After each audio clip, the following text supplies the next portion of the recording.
بسم اللہ الرحمن الرحیم۔ اللہ تبارک و تعالیٰ کے ساتھ حسن و ظن اور اس کی اپنے بندوں کے ساتھ محبت۔ حدیث نبی صلی اللہ علیہ وآلہ وسلم حضرت ابو ہریرہ رضی اللہ تعالیٰ عنہ سے روایت ہے کہ نبی کریم صلی اللہ علیہ وآلہ وسلم نے فرمایا کہ اللہ تبارک و تعالیٰ فرماتا ہے کہ میں اپنے بندے کے ساتھ ویسا ہی ہوں جیسا وہ مجھ سے گمان رکھتا ہے، اور جب وہ مجھے یاد کرتا ہے تو میں اس کے ساتھ ہوتا ہوں۔ اگر وہ مجھے اپنے دل میں یاد کرتا ہے تو میں اسے اپنے دل میں یاد کرتا ہوں، اور اگر وہ مجھے کسی مجلس میں یاد کرتا ہے تو میں اسے اس سے بہتر فرشتوں کی مجلس میں یاد کرتا ہوں، اور اگر وہ ایک بالش میرے قریب آئے تو میں ایک ہاتھ اس کے قریب ہو جاتا ہوں، اور اگر وہ ایک ہاتھ میرے قریب آئے تو میں دو ہاتھ اس کے قریب ہو جاتا ہوں،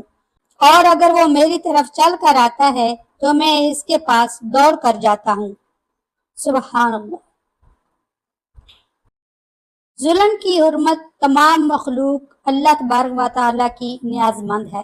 سیدنا ابو ذر رضی اللہ تعالیٰ عنہ سے مروی ہے کہ رسول اکرم صلی اللہ علیہ وآلہ وسلم اللہ تبارک و تعالیٰ سے روایت فرماتے ہیں کہ اللہ سبحانہ و تعالیٰ نے فرمایا کہ اے میرے بندے، میں نے ظلم کو اپنے اوپر حرام کر لیا ہے اور اس کو تمہارے اوپر بھی حرام کر دیا ہے، لہذا تم آپس میں ایک دوسرے پر ظلم نہ کرو۔ اے میرے بندو، تم سب گمراہ ہو سوائے اس شخص کے جس کو میں ہدایت دوں، لہذا تم مجھ سے ہدایت طلب کرو، میں تمہیں ہدایت سے نوازوں گا۔ اے میرے بندو، تم سب بھوکے ہو سوائے اس شخص کے جس کو میں کھانا کھلاؤں، لہذا تم مجھ سے کھانا طلب کرو، میں تمہیں کھانا کھلاؤں گا۔ اے میرے بندو،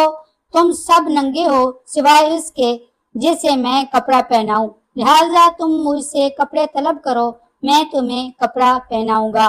اے میرے بندو، تم سب دن و رات گناہ کرتے ہو اور میں تمہارے سارے گناہ معاف کرتا ہوں، لہذا تم مجھ سے ہی معافی طلب کرو، میں تمہیں معاف کر دوں گا۔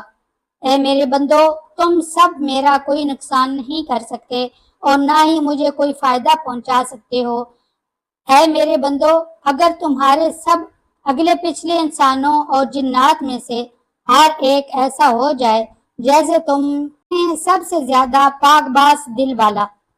تو اس سے میری سلطنت میں کوئی اضافہ ہونے والا نہیں ہے۔ اے میرے بندو، اگر تمہارے سارے اگلے پچھلے اور انسانوں اور جنات میں سے ہر ایک سب سے زیادہ فاسق و فاجر بن جائے تو اس سے میری سلطنت میں کوئی کمی ہونے والی نہیں ہے۔ اے میرے بندو، اگر تمہارے سارے اگلے پچھلے اور انسانوں جنات میں سے سب ایک میدان میں کھڑے ہو جائیں اور ہر ایک اپنی اپنی حاجت مجھ سے مانگے اور میں ان سب کی حاجتیں پوری کر دوں، تب بھی میرے خزانے میں کچھ کمی نہ ہوگی، مگر اتنا ہی جیسے سمندر میں سوئی ڈبو کر نکال لو تو سمندر کا جتنا پانی کم ہو جائے۔ یہ صرف مثال کے طور پر سمجھانے کے لیے ہے، ورنہ سمندر تو محدود اور اللہ کا فضل لامحدود ہے۔ اے میرے بندو،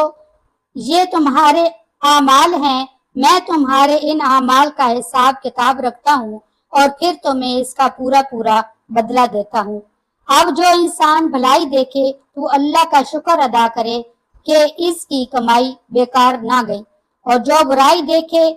تو وہ اپنے آپ پر ہی ملامت بھیجے۔ اللہ تبارک و تعالیٰ کی محبت اپنے بندے کے ساتھ۔ سیدنا ابو ہریرہ رضی اللہ تعالیٰ عنہ سے مروی ہے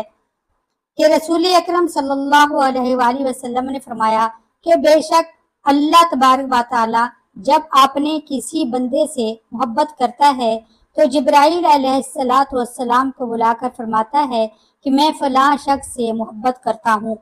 تو بھی اس سے محبت کر۔ پس جبرائیل علیہ السلام بھی اس شخص سے محبت کرنے لگتے ہیں، پھر آسمان میں منادی کرتے ہیں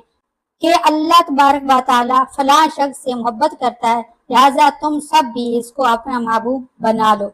تو آسمان والے بھی اس شخص سے محبت کرنے لگتے ہیں، پھر اس شخص کو زمین والوں کے دلوں میں مقبول کر دیا جاتا ہے۔ سبحان اللہ۔